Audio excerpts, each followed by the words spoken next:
एक ट्रक घने जंगल के बीच सड़क में चलता हुआ जा रहा था। ट्रक का ड्राइवर बिरजू देसी पवे का घूंट मारते हुए अपने क्लीनर टिल्लू से बोला, जो बगल वाली सीट में डरा सहमा सा बैठा हुआ था। बिरजू बोला, या टिल्लू, ये ले घूंट मार ले। तुझे देख के लग रहा है जैसे तू पैट में ही मुद्देगा, ये ले एक घूंट मार इसका और मर्द बन। टिल्लू माथे का पसीना ना पचता हुआ थूक निकलता हुआ बोला, उस्ताद, मैंने तुमसे कितनी बार कहा कि रात में जंगल से नहीं चलते हैं, मगर तुमने मेरी एक ना मानी और ले आए। इस जंगल में पिछली बार देखा था ना हमारे साथ क्या हुआ था।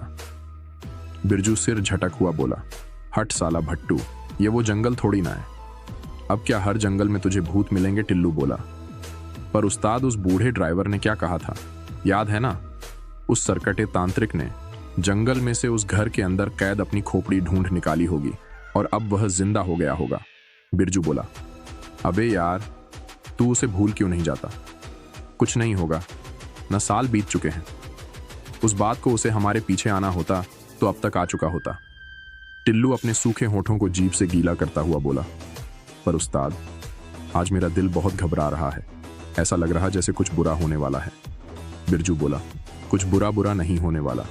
अगर अब तूने उसके बारे में बात की तो यह पवे की बोतल तेरे सिर पर फोड़ दूंगा।